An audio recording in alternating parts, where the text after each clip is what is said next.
The Lakers make no sense to me. Absolutely no sense to me to defeat the Boston Celtics 117-93. Let's go through the box score really quick before we get started. LeBron James 20-14-6, Anthony Davis 24-8, Austin Reeves 23-6. He's been playing really well lately. And for the Celtics, 22 points for Porzingis. Jaylen had 17. Jayson had 16.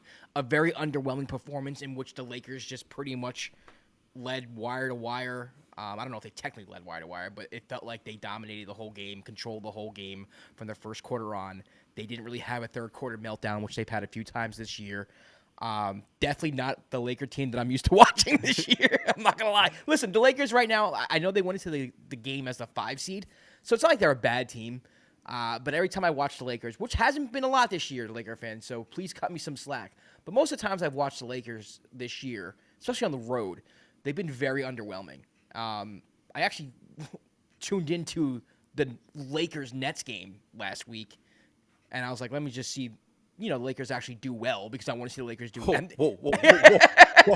What are we doing? What are we talking about here? Shots fired. What are we talking about here? Oh, yeah, and did they do well? They didn't. Oh, of course. Okay. They almost lost. They almost took an L that game at home to a Nets team that lost by 78 points to the Clippers the night before. You keep bringing up the past. I just had to take a shot at you. The present but and the real future. real talk about the game.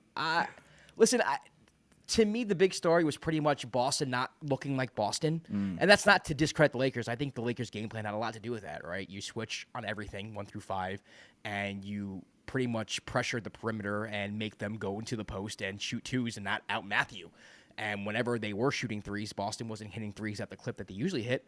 And therefore, they don't become the Boston Celtics. They're not the Celtics team that dominates the league. They're not the Celtics team that everybody fears. It's a different type of Boston team. And that's what the Lakers did. And for the most part, they pretty much controlled the game. So for me, it's kind of like a blueprint on how to beat the Boston Celtics. I think we saw the Bucks try to do it earlier in the year. I don't know if you remember. We recapped the Bucks-Celtics game in which the Bucks tried that, and it actually worked well for the first half, and then the second half it just kind of fell apart. But the Lakers did a really good job. It's weird because when you think basketball and helping, especially like Tom Thibodeau teams, I'm thinking about Thibodeau because I'm a Knicks fan, like it's we're going to collapse into the paint. Like the Rockets do a really good job of it, right? Like we're going to collapse into the paint. We're going to swarm you get into the paint. But it was like the opposite today. It was we're going to let you in the post, and when you get into the paint, no one is going into the paint. We're staying on these shooters. And that's what the Lakers did. They played a great defensive game. To me, it was more defensive, the defensive game plan that won them today, the game today, rather than on the offensive end. And yeah, I think you're going to see a lot of teams, most teams, maybe every team that plays the Celtics do this going forward. I don't know if that's gonna work for a lot of teams. Well, because you have to be able to switch 1 through 5 too. Yeah. So that's the other part to it too. Yeah, you're gonna need that, and also with the Celtics, usually they're comfortable when teams switch and just throwing the ball to Porzingis for that like high post turnaround shot he takes. That's usually a go-to shot for him. It's an effective like shot for them, and that usually leads to teams then collapsing, and then them creating threes out of that. But like you said, they weren't hitting those shots. All around, it just felt like they were running in mud. Like they looked slow. Yeah, back-to-back, second night of the back-to-back. Yeah, that definitely factors into it. Drew Holiday, coming back from injury, didn't really look right to me. Derek White didn't have a typical Derek White game. Derek White usually is the I usually call him the all-star or the all-star role player. Like he just makes big plays here and there, hits big shots, makes great defensive plays.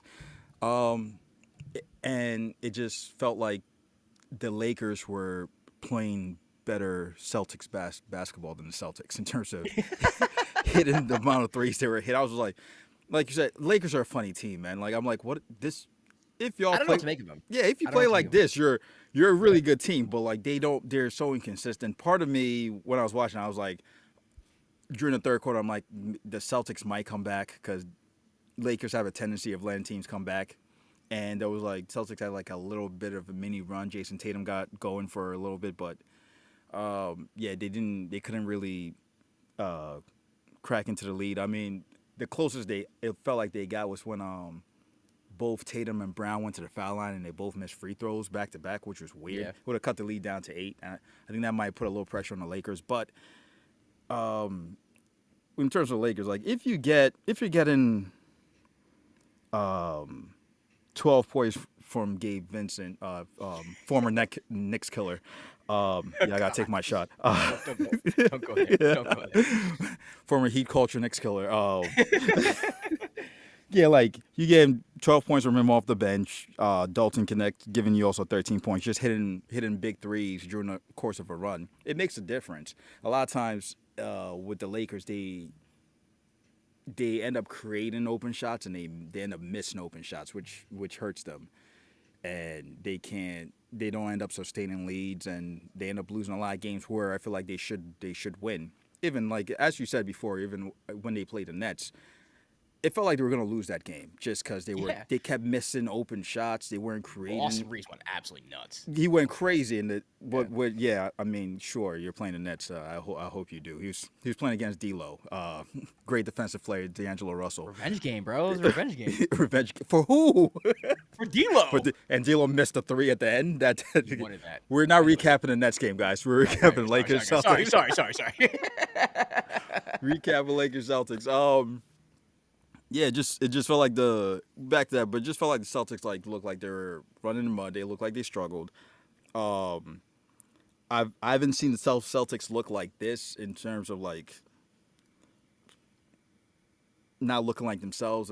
Maybe a couple of games I've seen them play against I would say the Hawks, and one game against the Pacers I watched when I was like, oh, they don't look like the dominant Celtics team. But are you worried? Are you worried about them? Is it? No. I don't want to use the word panic button. Panic button's like ridiculous to use on a team that like has the record that they have. But are you like, are you more reserved in the fact of how good you think they are? No, like I always say, I don't think that they're the type of team that really is worried about losses. Like losses like this doesn't affect them that much. I think Missoula likes when they lose. I really think, like, because it helps it. Like, I think it just he's like, cool. We took like Joe Mazzulla. Next practice is gonna be crazy. Like Missoula's like, you know what? Missoula's the type of coach like I wish like I had when I was younger, just because like I'm a little bit off. So like I think it would have worked in my favor just to hear him. I would have hated Joe Mazzulla. I would have loved him. I feel like if you play hard defense and you just listen to his rambling that don't really make sense but end up making sense, it works. It kind of works. Like Joe Mazzulla is the type of coach if somebody was like, do you choose the bear or the man? He would be like, I'll choose the bear because with a man I can kill I would kill him with my hands. But with a bear, like I would use my feet and my arms, and that's why we play good defense because we use our whole body and we move. Like he would just go and then he would try to make sense of it, and you'd be sitting there like, what the heck are you talking about? And he does this all the time, but I think he's comfortable. He's comfortable with them losing because I think Reggie Miller mentioned it. He said that they felt like last year was too easy for them, so they wanted a little bit of adversity. So you don't catch L's. Like that's not how you It's not what you do. It's not like let's lose some games. I'm not saying they lost on purpose. I get what you're saying. Yeah. Maybe they are bored. I mean, maybe that's what it is. But I do think like even boredom aside, like I do think there is a problem in the sense where it's like the league knows now. It's like the Celtics are going to try to outmath you. And we've had teams in the past who've done that, right? Like you had the Houston Rockets with James Harden, and they would go ISO with Harden. It's like, what do you do with that? You know, with the Warriors, they had to have like the split action with Steph Curry. You have to chase Steph Curry around. With the Celtics, it's a lot of it is like pick and roll up top and hitting like the soft spots, and help defenses and driving and kicking. So it's not as complicated or as different, I would say, as the other offenses are. Like split action, the Warriors are the only team that really runs split action all the effing time. You know what I mean? With the Rockets, it was. Excuse me, it was James Harden, one of the best isolation players ever to play the game, so it was really unique. I think when you talk with the Celtics and the pick and roll, like everybody runs the pick. Everybody. That is a staple in everybody's offense, even the Memphis Grizzlies at some point. But I was going to say with the kind of like sorry, go ahead. Anything extra, right? So when a team like the Lakers does what they did today, and it's like we're not going to help out in the paint, we're going to make you in the post, and we're going to make sure you guard the perimeter. We're going to switch, 1 through 5 on all picks and rolls. So there goes like any advantage you get. Like, what do they do from here? Like this is what is interesting to me. But I'll say this. But in terms of how the Lakers played, right? Do we consider that like a normal way they played, or is that an anomaly? Because we don't see the Lakers play like this usually, right? We don't see them. Yeah, I don't trust the Lakers. I mean, Oh, I still think they make a move by the deadline. I don't look at this win by the Lakers and like the Lakers are here. Yeah, so Statement win. but that's what It's I'm not saying what with yeah. in terms of the Celtics, like we can talk about how it feels like their offense might in some aspects is very simplified, Yeah. but not a lot of teams have a Jayson Tatum or Jaylen Brown, Kristaps Porzingis in terms of like players you can just give the ball to and be like, go get a bucket, or even if the threes aren't working, they have elite drivers and elite post up players.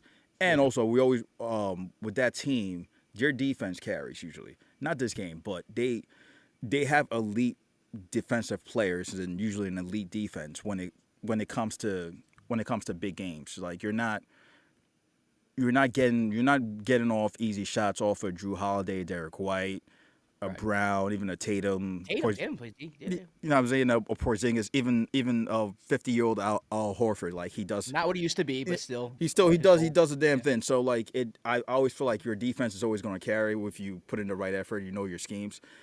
So I don't think I'm that worried. It just losses like this happen, but they just don't look as we've said this before. They don't look as dominant as they did the beginning of the year. Part of it might be like you said, teams might have it figured out how they want to guard them, but also it could be like they're cool with trying out stuff and taking losses.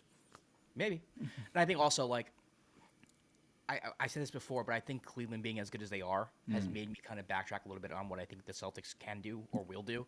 Because, again, like, you look at the Knicks, you look at the Bucks, you look at the Pacers, and any of these teams in the East, like, none of them you really trust. Like, I don't trust any of those guys. You don't trust the Bucks, man. You don't trust your Knicks, man. You guys got 2 All-Stars, man. You don't trust. Everybody watching, you guys trust the Knicks? Everyone watching this video, you guys trust the Knicks? What do you guys feel about that? Just let us know in the comments if you trust the Knicks. Let us know. I guarantee you the answer is no. Yeah, agree. No one trusts the Knicks.